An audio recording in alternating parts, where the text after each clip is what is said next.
इस वीडियो का जो मैंने थंबनेल लगाया है उसको मैं आपको एक्सप्लेन करूंगा बहुत सारे नोटिस, इंपॉर्टेंट डेट्स और एनटीए के प्रेस रिलीज के साथ। क्यों स्टूडेंट्स इतने सारे सवाल एनटीए पर उठा रहा है, क्यों 720 आउट ऑफ 720 मार्क्स 67 कैंडिडेट्स बना रहे हैं, क्यों इतनी हाई कट ऑफ जा रही है, इसके अलावा 718 719 मार्क्स की क्या कहानी है, ये सारी की सारी बातें मैं आपके साथ करने वाला हूँ इस वीडियो में। कहानी की शुरुआत होती है 4 जून से। 4 जून को नीट का रिजल्ट आता है, जबकि नीट की जो रिजल्ट की एक्सपेक्टेड डेट है वो 14 जून बताई जा रही थी। The NEET 2024 result was declared on 4 June 10 days ahead of the schedule date of 14 June. यानी कि नीट की जो एक्सपेक्टेड डेट थी वो 14 जून थी, लेकिन नीट का रिजल्ट पहले ही जारी कर दिया जाता है। जैसे ही नीट का रिजल्ट जारी होता है तो उसमें स्टूडेंट्स के मार्क्स और उसके साथ में स्टूडेंट की जो ऑल इंडिया रैंक है वो भी पब्लिश कर दी जाती है। या आप सभी लोगों ने देखा होगा, आपने अपने अपने स्कोर कार्ड देख लिए होंगे। कहानी में ट्विस्ट यह आता है कि जब नीट का रिजल्ट जारी होता है तो नीट के रिजल्ट के साथ में स्टूडेंट्स के रोल नंबर, कैंडिडेट का नाम, जेंडर, कैटेगरी, परसेंटाइल, नीट की रैंक, यानी कि जो टॉप 100 टॉप रैंकर्स हैं उनकी एक लिस्ट भी जारी कर दी जाती है, टॉप 100 स्टूडेंट्स की। ठीक है, यहाँ पर भी कोई प्रॉब्लम नहीं है। जैसे ही टॉप 100 स्टूडेंट्स की लिस्ट जारी की जाती है तो हम देखते हैं कि एक स्टूडेंट जो 67 नंबर पे आ रहा है उसकी भी फर्स्ट रैंक आ रही है। कहने का मतलब है कि नीट 2024 में 67 स्टूडेंट्स ऐसे हैं जिन्होंने टॉप किया है। 67 स्टूडेंट्स ऐसे थे जिनके 720 आउट ऑफ 720 नंबर आ रहे थे। जैसे ही ये पोस्ट आती है, ये पोस्ट बहुत जल्दी सोशल मीडिया पर इस पर वायरल हो जाती है और ये बहुत ज़्यादा वायरल होने की वजह से थोड़ा थोड़ा दिमाग में ये आने लग जाता है कि अचानक में इतने सारे स्टूडेंट्स ने कैसे टॉप कर लिया। तो ये वाली बात लोगों को इतनी जल्दी पचती नहीं है। लेकिन ये पोस्ट वायरल होने के साथ एक और अजीब चीज़ देखने को मिलती है और वो है ये 8 स्टूडेंट्स। इन 8 स्टूडेंट्स की लिस्ट को आप ध्यान से देखेंगे, इन स्टूडेंट्स के स्टार्टिंग के जो नंबर हैं वो सेम है, 230710 सबके सेम है और लास्ट के 3 डिजिट्स चेंज है। इन स्टूडेंट्स को देखेंगे, ये जो स्टूडेंट्स हैं इनको आप टॉप 100 की लिस्ट में भी एक बार देखेंगे, इनको टॉप 100 की लिस्ट में भी एक बार देखेंगे। ये रहे टॉप 100 की लिस्ट में, देखिए 62 63 वाले, 64 वाले, 65 वाले, 66 वाले, 67 वाले, 68 वाले, ये है वो 8 स्टूडेंट्स जिनकी पोस्ट हर जगह सोशल मीडिया पर वायरल हुई। आखिर क्या रीज़न था? इसका मेन रीज़न था कि इनके जो रोल नंबर्स थे वो ऑलमोस्ट क्लोज थे। यहाँ तक तो बात ठीक थी, आगे देखेंगे तो इनके जो सेंटर्स है वो भी ऑलमोस्ट क्लोज है। मतलब कि एक ही जगह से इतने सारे टॉपर्स कैसे निकल सकते हैं। और ये वो बात थी जिसकी वजह से नीट वाले स्टूडेंट्स का एनटीए पर शक बहुत ज़्यादा बढ़ गया। तो ये वो रीज़न था जिसकी वजह से स्टूडेंट्स बहुत ज़्यादा परेशान हो रहे थे और एनटीए पर बहुत सारे सवाल उठाने लग गए। 67 स्टूडेंट्स तक फर्स्ट रैंक आई थी। 68 और 69 स्टूडेंट को आप जब देखते हैं तो उनकी 68 और 69 ही रैंक आई है। ये भी एक परेशानी वाली बात थी। बात यहीं ख़त्म नहीं होती है, और आगे चलते हैं। जब हम और आगे चल करके देखते हैं तो हम कुछ स्टूडेंट्स के रिज़ल्ट देखते हैं और उन स्टूडेंट्स के रिज़ल्ट में हमें कुछ अजीब चीज़ देखने को मिलती है। 718 marks, how is it possible? NEET के रिज़ल्ट में 720 के बाद सीधे 716 या 715 मार्क्स आ सकता है, लेकिन 718 नहीं आ सकता। और ये 718 वाला स्टूडेंट पता है कौन है? आप यहाँ देखेंगे, ये वाला, ये है वो स्टूडेंट 718 वाला। ये है वो स्टूडेंट जिसके 718 मार्क्स आए हैं। ये 718 मार्क्स कैसे आ सकते हैं, इससे स्टूडेंट बहुत ज़्यादा परेशान हो गए। और इसके बाद स्टूडेंट के दिमाग में एक कीड़े ने जन्म लिया कि नीट में ज़रूर से कोई ना कोई बहुत बड़ा फ्रॉड हुआ है। आगे चलते हैं और आगे देखते हैं। एक और स्टूडेंट थी जिसके मार्क्स आए हैं 719। ये देखिए 71968। ये देखिए इस स्टूडेंट के आप रोल नंबर देखिए, 186, लास्ट के 186 है। एक सेकेंड, 186 है। इसको भी मैं आपको दिखा देता हूँ टॉप 100 में ये कहाँ है। ये देखिए 186, ये है वो स्टूडेंट। तो इस वजह से स्टूडेंट्स के दिमाग में बहुत ज़्यादा ये चीज़ आने लग गई कि नीट में ज़रूर से एनटीए ने कोई ना कोई स्कैम किया है। और इस चीज़ का जवाब स्टूडेंट्स मांगने लग गए और सोशल मीडिया पे एक तरह से सैलाब सा आ गया। हर जगह सैलाब सा आ गया सोशल मीडिया पे। और इन्हीं के दौरान एक और पोस्ट वायरल होती है और वो है ये वाली post. 1.4 all India rank for counselling.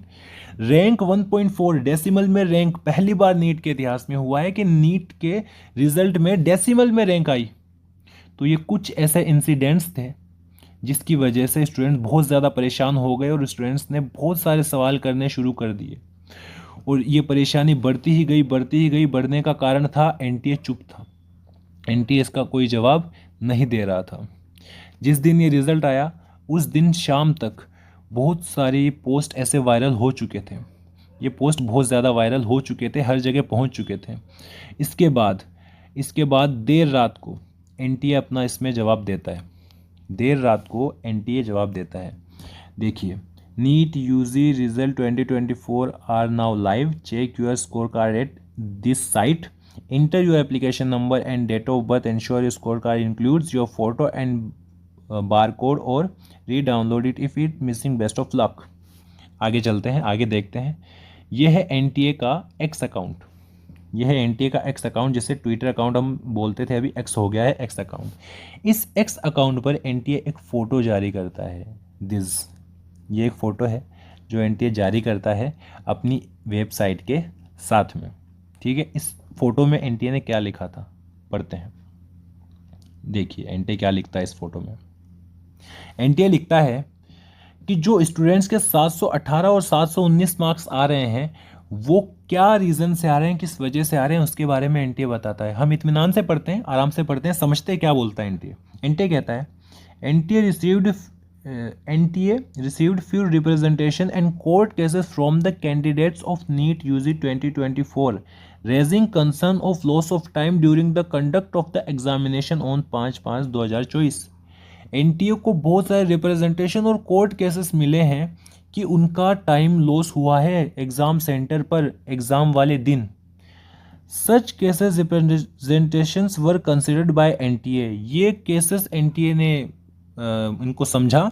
And the normalisation formula, what is this, ये क्या होता है नॉर्मलाइजेशन फॉर्मूला, ये एनटीए ने सिर्फ लिख दिया normalisation formula, which has been devised and adopted by the humble apex court wide its judgment dated 13/6/2018। एक रेफरेंस भी दिया है कि नॉर्मलाइजेशन फॉर्मूला है, एक जजमेंट के थ्रू आया था, 13/6/2018 में एक जजमेंट आया था एपेक्स कोर्ट का, उसके थ्रू आया है। was implemented to address the loss of time faced by the candidates of NEET UG 2024। कह रहा है कि 2024 में जिन स्टूडेंट्स का लॉस ऑफ टाइम हुआ है ना, उस टाइम को बचाने के लिए, उस टाइम के बदले में हम लोग ने इसको मार्क्स दिए। देखते हैं लास्ट में, the loss of examination time was ascertained and such candidates were compensated with grace marks। Students को ग्रेस मार्क्स दे दिए गए, किसके बदले में, टाइम के बदले में। इस वजह से स्टूडेंट के 718 से 719 मार्क्स आते हैं। एक अजीब लॉजिक है, ये हमारे समझ से थोड़ा सा बाहर है, बट नॉर्मलाइजेशन फॉर्मूला एनटीए का यही था। और ये वाली चीज़ एनटीए की वेबसाइट पर नहीं आती, एनटीए के एक्स अकाउंट पर आती है। ये वाली चीज़ जो है लोगों की समझ से थोड़ी बाहर थी, तो समझ से थोड़ी बाहर होने की वजह से बहुत सारे और सवाल खड़े होने लग गए कि ये नॉर्मलाइजेशन फॉर्मूला क्या है, और नीट के जैसे एग्ज़ाम में ग्रेस मार्क्स कैसे दिए जा सकते हैं। और 718 719 अगर आपने ग्रेस मार्क्स बना करके दिए भी हैं तो ये ग्रेस मार्क्स कितने दिए हैं, कितने नहीं दिए, उन स्टूडेंट्स के रियल मार्क्स क्या थे, ये बहुत सारे सवाल थे जिनका कोई क्लेरिफिकेशन एनटीए ने ना कोई ऑफिशियल नोटिस से उस टाइम तक दिया था और ना ही कहीं और से। एक चीज़ मैं आपको यहाँ बता देना चाहता हूँ कि जो एपेक्स कोर्ट का यहाँ रेफरेंस दिया गया है, यहाँ देखिए आप, जो एपेक्स कोर्ट का यहाँ रेफरेंस दिया गया है, इस एपेक्स कोर्ट ने जो जजमेंट दिया था वो क्लेट के एग्ज़ाम पर दिया था। और क्लेट एग्ज़ाम और नीट के एग्ज़ाम में क्या फ़र्क है, देखिए, क्लेट का एग्ज़ाम एक ऑनलाइन एग्ज़ाम होता है जबकि नीट का एग्ज़ाम एक ऑफलाइन एग्ज़ाम होता है। क्लेट के एग्ज़ाम में एक्यूरेसी और टाइम लॉस का पता लगाना आसान है क्योंकि कंप्यूटर में सारी चीज़ें ऐड रहती है, लेकिन ऑफलाइन एग्ज़ाम में एक्यूरेसी और टाइम लॉस का पता लगाना बहुत ज़्यादा मुश्किल है। इसके अलावा क्लेट के एग्ज़ाम में 1 लाख स्टूडेंट्स होते हैं जबकि नीट के एग्ज़ाम में 24 लाख स्टूडेंट्स होते हैं, तो ये डिफरेंस है। तो आपने कैसे क्लेट के एग्ज़ाम वाले जजमेंट को नीट पर इम्प्लीमेंट कैसे किया, ये थोड़ा इम्पॉसिबल वाली चीज़ हो जाती है, लेकिन एनटीए ने ऐसा किया है। आगे देखते हैं, एनटीए ने टाइम के बदले मार्क्स दिए, ये भी एक अजीब चीज़ है। कि आप टाइम के बदले मार्क्स दे रहे हो, इसका मतलब कि मेरा जो टाइम लॉस सेंटर पे नहीं हुआ, ये तो मेरे लिए नुकसान की बात हो गई। मतलब मेरा भी टाइम लॉस होता तो काश मेरे को भी मार्क्स मिल जाते। तो ये अजीब बात थी। जैसे ही ये एनटीए का आता है तो इसके बाद कई न्यूज़ चैनल्स और कई इन्फ्लुएंसर्स इस पर बात उठाने लगते हैं। जैसे लल्लन टॉप का आपका देख सकते हैं कि लल्लन टॉप पर भी इस बात को उठाया गया। फिर दैनिक भास्कर के अंदर भी आप देख सकते हैं कि 718 और 719 अंक भी मिले। हैरानी की बात है नीट में। तो ये बहुत सारी बातें निकल के आने लग गई और बहुत सारी चीज़ें फैलने लग गई। इस वजह से एनटीए पर एक प्रेशर बन गया कि यार ये तो बहुत ज़्यादा बात फैल गई है। बहुत सारे स्टूडेंट्स जो है वो भी आवाज़ें उठाने लग गए सोशल मीडिया पर, अलग अलग जगहों पे, अलग अलग अकाउंट से, ट्विटर पर, हर जगह स्टूडेंट्स अपनी आवाज़ें उठाने लग गए। जिसकी वजह से एनटीए फिर अपना जवाब देता है। मतलब स्टूडेंट्स ने जब आवाज़ उठाई तो एनटीए एक जवाब देता है और एनटीए का जवाब आता है 6 जून को। देखते हैं एनटीए 6 जून वाले में क्या जवाब देता है। एनटीए इसके अंदर कुछ पॉइंट्स में स्टूडेंट्स की जो क्वेरीज है इस एग्ज़ाम को लेकर के, इस नीट के रिज़ल्ट को लेकर के, वो बताने की कोशिश करता है। 5 पॉइंट एनटीए ने बताए हैं। मैं आपको दिखा देता हूँ ये 5 पॉइंट एनटीए ने बताए हैं। इन 5 पॉइंट में एनटीए ने पूरी एक्सप्लेनेशन दी है। अगर आपको ये पांचों पॉइंट समझने हैं तो मेरी एक वीडियो मैंने अलग से बनाई है, आप उस वीडियो को जाकर के देख सकते हैं। उसमें मैंने पांचों पॉइंट को एकदम इत्मीनान से एक्सप्लेन किया है। यहाँ मैं आपको पांचों पॉइंट पूरे एक्सप्लेन तो नहीं करूँगा, लेकिन पांचों पॉइंट की मोटी मोटी बातें बता दूंगा। जैसे पहला पॉइंट एनटीए ने क्या बोला है, कट ऑफ नीट यूजी 2024। इसके अंदर एनटीए ने ये बताया कि कट ऑफ इतनी हाई क्यों गई है। तो इसका रीज़न एनटीए ने ये बताया है कि एग्ज़ाम जो है ना उसका कॉम्पिटिटिव नेचर ही ऐसा है कि कट ऑफ बढ़ जाती है। तो भैया जी इसमें एनटीए ने ये भी बताया है कि कौन से साल में कितने कट ऑफ बढ़ी। यहाँ आप एक चीज़ देखना, 259, 279, 2022, 2023, 2022 से 2023 में कट ऑफ बढ़ी है, 2023 से 2024 में भी कट ऑफ बढ़ी है। लेकिन इधर देखो 2020 और 2021 में कट ऑफ घटी है और उसके बाद 2022 में भी कट ऑफ घटी है। आगे चलते हैं, आगे और बात करते हैं। दूसरी बात एनटीए ने बोली है compensatory marks for loss of time, के स्टूडेंट को हमने लॉस ऑफ टाइम का जो मार्क्स दिया है वो क्यों दिया है, इसका जवाब एनटीए ने इसमें दिया था। तो ये वाली बात भी मैं बता देता हूँ। यहाँ देखो एनटीए क्या बोलता है। एनटीए बोलता है कि हमने एक कमेटी बनाई थी। किसके लिए बनाई थी, जिन स्टूडेंट्स का टाइम लॉस हुआ है उनके रिलेटेड। और कमेटी जब हमने बनाई तो हमने सीसीटीवी फुटेज वगैरह चेक करी, उससे हमें पता चला कि स्टूडेंट का सच में टाइम लॉस हुआ है। तो हमने एक फॉर्मूला यूज़ किया कि आंसरिंग एफिशिएंसी क्या थी और कितना टाइम लॉस हुआ है, उसको ध्यान में रखते हुए हमने स्टूडेंट्स को मार्क्स दिए, ग्रेस मार्क्स। और ये ग्रेस मार्क्स 1563 कैंडिडेट्स को दिए गए। और ये ग्रेस मार्क्स देने के बाद स्टूडेंट्स के नंबर -20 से 720 मार्क्स तक हो गए। ये वाली बात कही है जिसकी वजह से 718 और 719 मार्क्स आ रहे हैं। ये दूसरी बात कही है एनटीए ने। अगली बात करते हैं कि ये जो टॉपर्स आए हैं नीट में ये इतने क्यों आ गए। तो इसका रीज़न एनटीए ने बताया है कि स्टूडेंट बहुत ज़्यादा बढ़ गए। 2023 में ऑलमोस्ट 20 लाख थे और 2024 में 23 लाख हो गए। तो ये एनटीए ने रीज़न बताया। अच्छा, इसके अलावा एनटीए ने कुछ और बात भी बताई है कि जो 67 कैंडिडेट्स थे ना, उन 67 कैंडिडेट्स में से 44 कैंडिडेट्स जो है वो तो आंसर की में बोनस नंबर की वजह से 720 नंबर उनके आए हैं। और 6 कैंडिडेट ऐसे हैं जिनको ग्रेस मार्क्स मिले थे जिसकी वजह से उनको 720 नंबर मिले हैं। ये वाली बात एनटीए ने यहाँ क्लियर करने की कोशिश करी है। फिर एनटीए बताता है कि रिज़ल्ट इतना जल्दी क्यों दिया और ट्रांसपेरेंसी हम बना के रखते हैं। तो रिज़ल्ट जल्दी देने के पीछे एनटीए ने ये बोला कि हमने काम जल्दी ख़त्म कर लिया था और ख़त्म करके हमने 30 दिन में रिजल्ट निकाल दिया। हमने तो जेई का एग्ज़ाम का रिज़ल्ट भी 11 दिन में निकाल दिया था। हमने दूसरे सेशन का रिज़ल्ट भी 15 दिन में निकाल दिया था। तो ये वाली बातें एनटीए कहता है। फिर उसके बाद में लास्ट में एनटीए यहाँ पे रिगार्डिंग अनफेयर मीन केसेस, मतलब जो केस वगैरह है ना उनके बारे में बोलता है कि पेपर लीक वगैरह हुआ था कि नहीं हुआ था। तो यहाँ सबसे इम्पोर्टेंट बात यह है कि एनटीए ये वाली बात नहीं मानता कि पेपर लीक हुआ था। एनटीए इस बात को डिनाई करता है कि पेपर लीक हुआ था। तो ये सारी बातें हैं। एनटीए ने कहीं इस बात का जवाब नहीं दिया कि एक ही सेंटर से इतने स्टूडेंट्स कैसे आ गए। तो और बहुत सारे सवाल थे जो इस रिप्लाई के बाद और बढ़ने लग गए। इस रिप्लाई के बाद बहुत सारे सवाल एनटीए पर और ज़्यादा उठने लग गए। कुछ सवाल जो मैं आपको बता रहा हूँ स्टूडेंट्स के, जिनका रिप्लाई अभी भी स्टूडेंट्स मांग रहे हैं। पहली बात, 1563 स्टूडेंट्स की लिस्ट शेयर करो, यानी कि जिन स्टूडेंट्स को आपने मार्क्स दिए हैं ना, ग्रेस मार्क्स, उनकी लिस्ट शेयर करो। आप हमको बताओ कि इनके रियल नंबर कितने थे और उनको ग्रेस मार्क्स कितना मिला है। ये सारी चीज़ स्टूडेंट्स पूछ रहे हैं।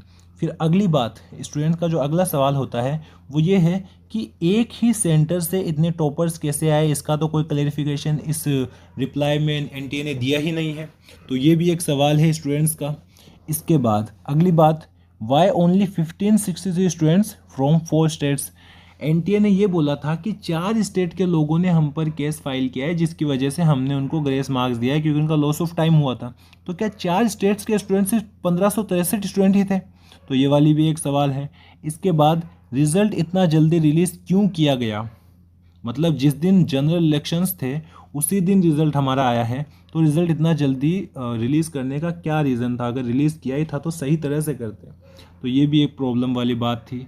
और अगली बात, अगला सवाल जो है वो ये है कि उन स्टूडेंट्स का क्या जिनका टाइम अगर लॉस हुआ है पर वो कोर्ट तक नहीं गए, यानी कि और कहीं पर भी तो लॉस ऑफ टाइम हुआ होगा ना, महाराष्ट्र में या और कोई जगह पे, सवाई माधोपुर में और कहीं भी जगह पे हुआ होगा ना, तो लॉस ऑफ टाइम हुआ लेकिन वो बेचारे स्टूडेंट्स कोर्ट तक नहीं जा पाए किसी वजह से। तो यार उनका तो एक तरह से नुकसान हो गया। अगर आपने ग्रेस मार्क्स इसीलिए दिए हैं क्योंकि वो कोर्ट तक गए थे और उन्होंने केस करवा दिया, फिर आपने उन लोगों को ग्रेस मार्क्स दिए हैं, तो उनका तो नुकसान हो गया। तो ये स्टूडेंट्स सवाल कर रहे हैं। इसके बाद, नीट के ब्रोशर में ग्रेस मार्क्स के बारे में मेंशन क्यों नहीं था? ये भी तो एक चीज़ है ना कि पहले से स्टूडेंट्स को पता ही नहीं है कि नीट में ग्रेस मार्क्स दिए जा सकते हैं, तो ब्रोशर में तो ये मेंशन नहीं था। अगला सवाल, अगर नीट पेपर लीक नहीं हुआ था तो पुलिस ने पटना में लोगों को अरेस्ट क्यों किया? ये भी बहुत बड़ा सवाल है कि यार एनटीए बोलता है कि हम डिनाई करते हैं पेपर लीक नहीं हुआ था, तो अगर पेपर लीक नहीं हुआ था तो पुलिस ने इतने लोगों को क्यों पकड़ा? पटना में जो न्यूज़ आ रही है, इतने लोगों को क्यों पकड़ा? तो ये कुछ सवाल हैं स्टूडेंट्स के जिनका जवाब अभी तक मिलना बाकी है। आई होप कि एनटीए इन सवालों का जवाब देगा और स्टूडेंट्स को एक तरह से जस्टिस मिलेगा। तो ये बहुत सारी चीज़ें हुई जिस वजह से एनटीए पर इतना ज़्यादा लोगों का शक बढ़ने लग गया, स्टूडेंट्स का शक बढ़ने लग गया। ये सारी चीज़ें थी, इस वजह से ये मुद्दा शुरू हुआ और ये मुद्दा बहुत ज़्यादा तूल पकड़ चुका है। ये सारी चीज़ें होने के बाद आज के टाइम पे अभी फ़िलहाल में बहुत सारे main stream media, social media influencers, इसके अलावा बहुत सारे यूट्यूबर्स इस पर वीडियोस बना रहे हैं। जैसे ध्रुव राठी है, रविश कुमार है और बहुत सारे मीडिया चैनल्स हैं, उन्होंने इस पर वीडियो बनाई है। बहुत सारे टीचर्स इन बातों को समझाने की कोशिश कर रहे हैं, बहुत सारे टीचर्स एनटीए से सवाल कर रहे हैं और स्टूडेंट्स भी हर जगह जा कर के अपने सवाल रख रहे हैं।